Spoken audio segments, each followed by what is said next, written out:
Hello everyone, Miss Carrie here from Miss Carrie's Creations. Today I'm going to show you how to create this adorable strawberry card that holds a gift card. As I share the instructions for this project, I will be demonstrating how to shade a strawberry with alcohol markers. I can't wait to share this technique with you. If you missed my previous project, let me share quickly what comes with this Not2Shabby collection. You will receive 2 paper pads, Lemon Brightness and Sweet Strawberries. There are also 2 packages of ephemera, which coordinate with the pattern papers, and 3 stamp sets. As I create my cards today, I will bring in some additional supplies, and I will place those in the description below, along with a link to the Not2Shabby shop. Let's start with all the measurements that you will need for this card. You're going to need an A2 size card base. I cut my cardstock at 4 1/4 by 11 inches and folded it in half. You will also need a piece of pattern paper for the front of the card, cut at 4 inches by 5 1/4. For the gift card booklet, you will need a piece of cardstock cut at 3 inches by 12 inches. On the front panel, we're going to stamp some white cardstock with the strawberry images. I'm going to cut mine larger than needed for the project, and I'll show you that here in a moment. The pattern paper piece for the pocket needs to be cut at 3 1/2 inches by 4 1/2 inches. If you wish to add some more of these fun pattern papers on the inside of your card, they will need to be cut a little smaller than 3 inches by 4 inches. As you can see, I added some sentiments to my card. You will need to cut those out of cardstock and pattern paper for the sentiments that you are using. All right, let's go ahead and stamp our strawberry images for the front panel. I'm going to use 2 of the images from the Strawberry Patch stamp set, and I'm placing them onto my stamping platform next to each other so that I can stamp a random pattern onto the cardstock. I'm only going to need a piece of cardstock that is 3 inches by 4 inches, but I have cut this larger so that it's easier for you to see. You can see that I've already started stamping those first set of strawberries, and then I moved my cardstock over to stamp a second set. Having a stamping platform makes the process go so much faster because all I have to do is move the cardstock around and stamp my images. I'm going to be shading these with alcohol markers, so I selected an ink that will be conducive to alcohol-based mediums. Using the wrong ink can result in smearing, smudging, and possible fading of the image when you begin the coloring process. So I've gone ahead and finished stamping all of those strawberries. Like I said, this was a much faster process with a stamping platform. Now I'm going to add some color to these with tri-blend markers. I'm going to start with the light coral blend on the side of my berries.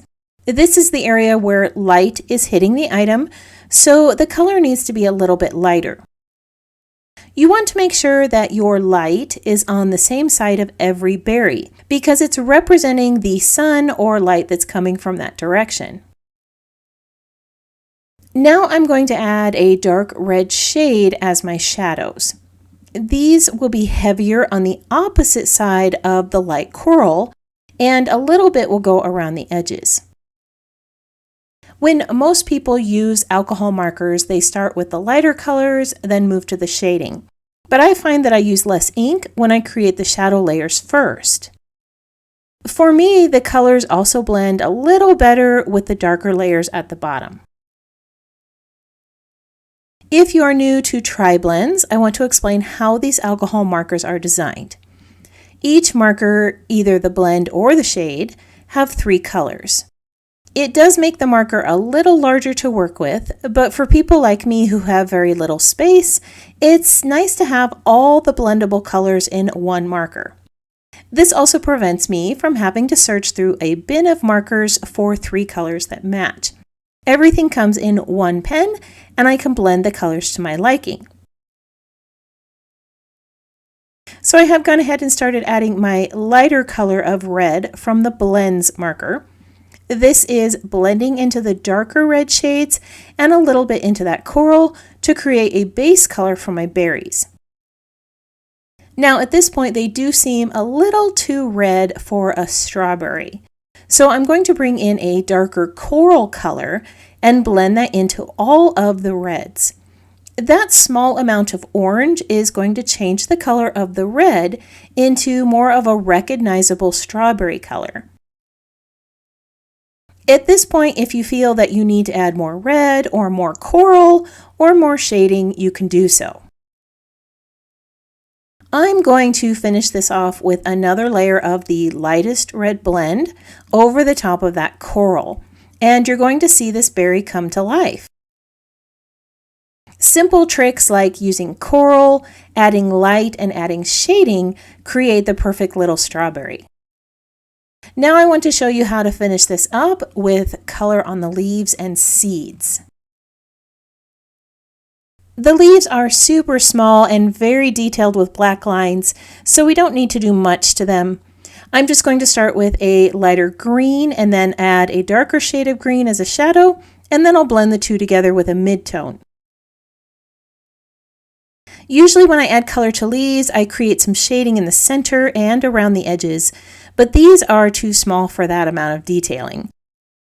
If you wish to see how that is done, I do have a few videos here on my channel that show how to color large florals with the leaves. The final little detail is some white near the seeds. I'm going to use a gel pen to add a little bit of highlighting near some of these seed images that were created with the stamp. Now, if you had wanted to, you could have added some yellow or green color to the seed area before adding all your red blends. I wanted to keep this simple today, so we're just going to highlight them with that little gel pen. As I finish adding the details to these, I would love it if you tap that subscribe button and let me know that you're new here. If you're already a subscriber, let me know that you're enjoying today's video by tapping that thumbs up icon or leaving a comment below. I always love reading your comments. All right, now that these are almost complete, I'm going to show you how to put together this card. We're going to start by creating the score lines for our little booklet that goes on the front of the card. I'm placing the 12-inch side at the top and scoring this at 4 inches and 8 inches. On the lower panel, which will be the front panel, I'm going to adhere the stamped background we created. This cardstock has been cut a little bit smaller than 3 inches by 4 inches. I'm also going to attach my cute strawberry background pattern paper to the front of my card base. Now I can fold my booklet on the score lines, and then I'll flip it over so that I can add the pocket on the inside. The pocket piece will need to be scored on 3 sides. I'm scoring at a 1/2 inch on the 2 longer sides and along the bottom. Before I fold this, I want to trim off those 2 lower corners. This will lessen the bulk and make it easier to fold. I'm going to fold these little flaps towards the back of the pocket and burnish them with a bone folder. The flatter this is, the easier it will be to close up the little booklet on the front of your card. If you wanted to, you could use a circle punch to add a little notch at the top to make it easier to pull out the gift card. As you can see, I did add some decorative paper onto each of those inner panels. I chose patterns from the Slimline pack because they're just too cute not to use. I prefer to use liquid adhesive or strong double-sided tape for my gift card pockets, especially when I'm going to be placing something inside. Once that pocket is in place, you can decorate it with some more stamped images or the die cuts from the box of the month. This little bouquet fits perfectly, but you can choose any of them that you wish. I'm also going to add a little sentiment. This says, "You are my jam." This sentiment is from the 3rd stamp set that comes with the box of the month. I realize that I haven't used much of that one this month, but if you need some inspiration, there are some great projects in the Not2Shabby Facebook group. While I have this stamp set out, I'm going to create a sentiment for the front of my card. This one says, "Life is short, make it sweet." I'm going to cut a little chevron into the end of the cardstock and attach this onto a piece of red pattern paper. Now I can attach the booklet onto the center of my card base and add that little sentiment. If you wanted to, you could add some ribbon around this to tie it closed. So here is that fun little gift card holder that we created today. I love how vibrant those stamped images look and how well they go with the pattern papers on the inside of the booklet. You can fill this pocket with cash, gift cards, or a simple sentiment. I would love to know what you plan on placing inside of this card. Today's project is a very simple one that you can make using pattern papers and stamped images from the Not2Shabby box of the month. I hope that you enjoyed learning a few ways to add color to your strawberry images and enjoyed this fun fold card project. If you are one who enjoys pinning projects to inspiration boards, I have added still shots of this project to my website and in the Not2Shabby Facebook group. If you would like to see more of my creations, you can visit my channel or follow Miss Carrie's Creations online.